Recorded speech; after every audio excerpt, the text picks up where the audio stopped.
사랑하는 시흥동산교회 성도 여러분, 좋은 아침입니다. 아름다운 아침, 하나님의 선한 인도하심 따라서 한 걸음 한 걸음 디딜 때에 큰 기쁨과 보람과 행복으로 가득한 하루가 될 줄 믿습니다. 여러분, 우리는 미래의 일을 궁금할 때가 많이 있죠. 내 짝은 누가 될지, 이 사람과 결혼하면 행복하게 살 수 있을지, 언제 취업이 가능해질지, 승진은 할 수 있을지, 창업을 한다면 성공할 수 있을지, 아이를 낳게 될지, 낳는다면 어떤 성별이 나올지, 내 아이들이 어떻게 자라게 될지, 또 올 한 해는 무슨 일이 일어날지, 이런 것들을 굉장히 궁금해 합니다. 이런 궁금증은 누구나 다 갖고 있긴 한데, 그 궁금증을 참지 못하면 역술인이나 박수무당 같은 사람들을 찾아가기도 합니다. 아마 예수 믿기 전에 그런 점집 찾아다닌 분들 많이 계실지도 모르겠어요.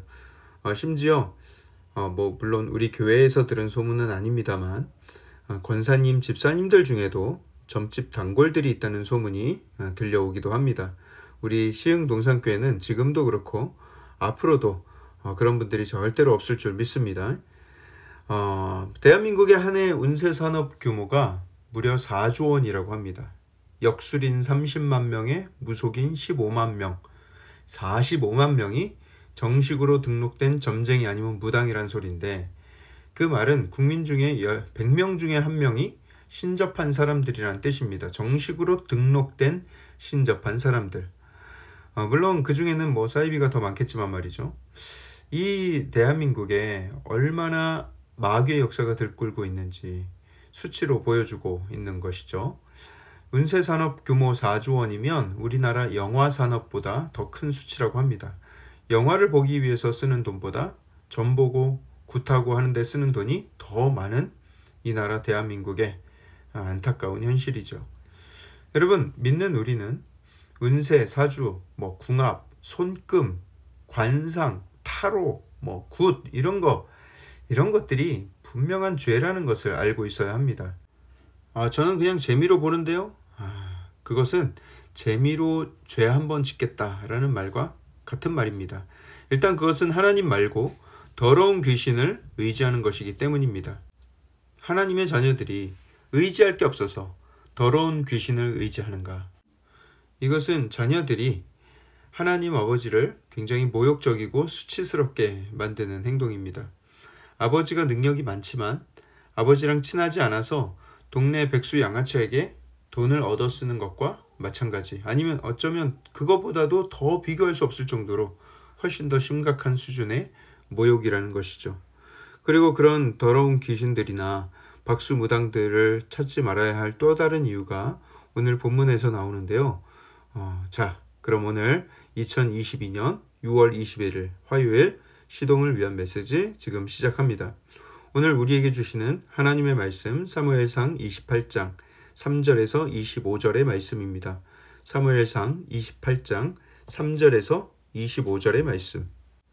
사무엘이 세상을 떠나고 이제 사사나 선지자가 아닌 왕이 나라를 직접 다스려야 하는 본격적 왕정 시대가 열렸습니다. 사무엘이 살아있을 때에는 사사 시대에서 왕정 시대로 넘어가는 과도기라고 볼 수 있었겠죠. 왜냐하면 왕이 세워진 다음에도 계속해서 하나님은 사무엘을 통해서 말씀해 주셨기 때문입니다. 하지만 이제 사무엘이 죽고 하나님이 그 누구에게도 말씀하지 않으시는 거예요. 구약시대에서는 하나님의 음성을 직접 들은 사람들은 굉장히 특별한 사람들, 제사장이나 선지자들 뿐이었습니다. 하나님이 특별히 그들에게 말씀하시면 그들이 사람들에게 가서 자신이 들은 바를 알려주는 시기였죠. 그런데 그 마지막 한 사람 사무엘이 죽었으니 이제는 그 나라에서 가장 특별한 사람은 오직 왕이었습니다. 사울이죠. 아직 다윗의 시대는 아니니까요. 사무엘이 죽고 온 백성이 일어나서 그를 장사했습니다. 그리고 사울은 웬일인지 그 나라에 있는 모든 신접한 자들과 박수들을 그 땅에서 쫓아냈어요. 그런데 그 상황에서 블레셋이 전쟁을 준비하면서 진을 치고 있다는 소식을 들었습니다. 그래서 직접 그 진이 있다는 곳에 가보니 블레셋 군대가 새카맣게 모여있는 거예요. 그때 사울이 두려워서 마음이 크게 떨린지라 이렇게 기록하고 있습니다. 여호와께서 꿈으로도 우림으로도 선지자로도 그에게 대답하지 않으신다. 그러면서 신하들에게 명령합니다. 나를 위하여 신접한 여인을 찾으라. 내가 그리로 가서 그에게 물으리라 하고 말이죠. 사무엘이 죽고 이제 내가 정신 차리고 하나님만을 의지하여 나라를 잘 이끌어야겠구나. 그런 책임감으로 박수무당들을 다 쫓아냈을 거예요. 그런데 하나님이 말씀하지 않으신다고 해서 금세 신접한 여인을 찾아오라니 이렇게 가볍게 팔랑거리는 왕이 어디 있습니까? 그런데 그 와중에 또 이 신하들은 참 유능하기도 하죠. 쫓아냈던 신접한 여인을 금방 찾아냅니다. 그리고 사울이 왕의 옷이 아니라 다른 옷을 갈아입고 두 사람을 대동하여서 그 신접한 여인을 밤에 찾아갑니다. 다른 사람들의 눈에 띌까 하여서 변장하고 찾아간 것이죠. 벌써 이 행동 자체가 굉장히 떳떳하지 못한 행동이라는 것을 말해주고 있습니다. 점집에 찾아가는 사람들 다수는 자기가 점집 단골이라는 사실을 별로 알리고 싶지 않은 것과 마찬가지죠. 왠지 부끄럽고 왠지 떳떳하지 못한 기분이 들고 말이죠. 사울이 그 무당 앞에서 말을 합니다. 이 무당은 사울인지 전혀 눈치채지 못한 상황이에요. 당신은 내가 원하는 사람을 불러 올리라. 그러자 그 신접한 여인이 펄쩍 뛰면서 이야기를 하죠. 아니, 당신은 요즘에 사울이 신접한 자와 박수를 멸절시키고 있는 것을 알지 못하냐. 아니, 나에게 무슨 봉변을 당하게 하려고 그런 짓을 시키냐 하는 거예요. 이제 정권 바뀔 때까지 당분간 영업 안 하겠다는 것이죠. 다음 정권은 다윗인데 그때는 훨씬 더 할 텐데 박수무당이면서도 그건 잘 모르나 봐요. 여튼 다시 말씀으로 돌아가서 이 사울이 그 신접한 여인에게 얘기를 합니다. 내가 하나님께 맹세하는데 너는 이 일로 벌을 당하지 않을 것이다. 전부로 온 사람이 내가 하나님께 맹세한다. 너 벌 받지 않을 거야. 이 말하는 것도 신기한데 또 그렇게 말하니까 오, 정말이요? 알았어요. 전 봐줄게. 하고 말했다는 거예요.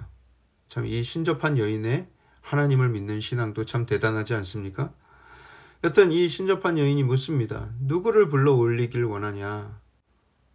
얼마 전에 죽은 사무엘을 불러 올려달라. 그렇게 그 여인이 사무엘을 불러 올렸습니다. 그때 그 신접한 여인이 깜짝 놀랐어요. 아, 당신이 사울 왕이군요. 아, 나는 이제 죽은 목숨이구나 이렇게 생각을 했을 거예요. 그러자 사울이 그녀를 안심시키면서 묻습니다. 그분이 어떤 모습이냐? 어떤 옷을 입고 계시냐? 진짜 사무엘인 것을 확인하고 싶어 하는 것이죠. 사무엘이 먼저 말합니다. 네가 어찌하여 나를 불러 올려서 나를 성가시게 하느냐? 천국이 얼마나 평화롭고 아무 걱정 없는 곳인데 이렇게 땅에서 자꾸 전화를 하냐? 짜증이 나는 거예요. 아, 제가 심히 다급해서 그랬습니다. 블레셋 사람들은 군대를 일으켰고 하나님은 나를 떠나서 아무런 말씀도 아니하시니 내가 어떻게 행할지를 알아보려고 당신을 불렀습니다. 야, 뭘 그런 걸로 나를 불러. 여호와 하나님은 이미 너를 떠나서 너의 대적이 되셨어. 이미 다윗에게 너의 나라를 넘겨주셨어.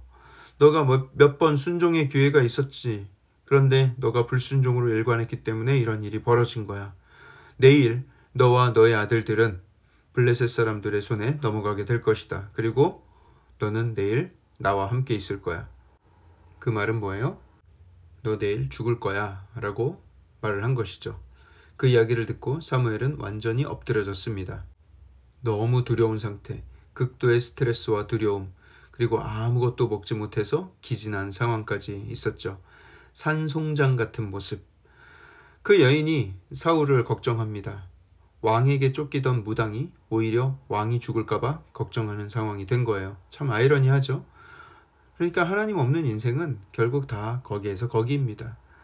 다른 음식을 다 거부하던 사울도 그 여인이 송아지를 잡아서 정성껏 요리를 해주니까 그것을 먹고 기운을 차려 돌아가게 됩니다.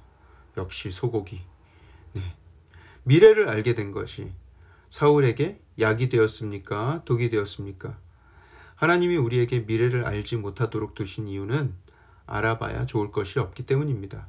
정말 필요한 경우에는 알려주실 수도 있지만 대부분 미래는 그냥 미래로 남겨놓는 것이 좋은 거예요. 우리 중에도 미래에 벌어질 일을 미리 안다면 내가 언제 죽을지, 언제 돈을 잃을지, 언제 돈을 벌지, 여러분 그거 알면 좋을 것 같지만 좋을 거 하나도 없는 것입니다. 그저 하나님의 인도하심을 따라서 한 걸음 한 걸음 순종하며 살아가는 것이 가장 행복하고 가장 복된 삶임을 믿으시길 바랍니다. 사랑의 하나님 감사합니다. 우리는 선지자도 아니고 제사장도 아닌데 하나님께서 말씀을 통하여서 하나님의 마음을 알려주시고 또 우리를 향한 비전을 알려주시니 감사합니다. 우리가 무엇을 붙들고 살아야 할지, 무엇을 행하며 살아야 할지를 말씀을 통해서 알려주시니 아버지 우리는 그 말씀에 순종하여 살겠습니다. 미래를 두려워하며 걱정하며 살기보다는 하나님께서 지금도 또 앞으로도 나와 함께 하실 것을 기대하며 믿으며 신뢰하며 살아가는 우리의 삶이 되게 하여 주시옵소서. 그것이 우리의 소망이요 큰 기쁨이 되는 줄 믿습니다. 이 모든 말씀을 살아계신 예수 그리스도 이름으로 감사하며 기도합니다. 아멘.